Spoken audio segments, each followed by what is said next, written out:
மலேசியாவின் வணிகங்களும் தொழிலாளர்களும் செயற்கை நுண்ணறிவை பரவலாக ஏற்றுக்கொள்வதன் மூலம் நாட்டின் பொருளாதாரம் 113.4 பில்லியன் அமெரிக்க டாலர் உற்பத்தி திறனை அடையும் என இலக்கவியல் அமைச்சர் கோபிந்த் சிங் டியோ அதிரடியாக அறிவித்துள்ளார்.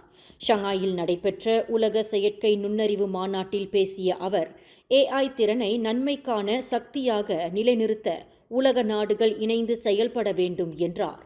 மலேசியா ஏற்கனவே தேசிய செயற்கை நுண்ணறிவு அலுவலகத்தை நிறுவியுள்ளதோடு 2025 ஆசியான் தலைவராக ஆசியான் AI பாதுகாப்பு வலையமைப்பை முன்னெடுத்து வட்டார நாடுகளின் ஒத்துழைப்பை வலுப்படுத்தி வருவதாகவும் அவர் பெருமிதத்துடன் தெரிவித்தார்.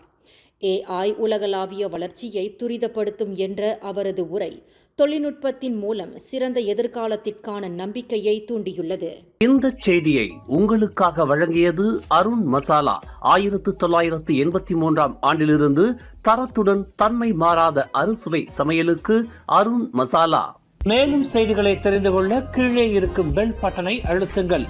உங்கள் மகிழ்ச்சியை வெளிப்படுத்த லைக் மற்றும் ஷேர் செய்யுங்கள். தொடர்ந்து திசைகளோடு இணைந்திருக்க சப்ஸ்கிரைப் செய்யுங்கள்.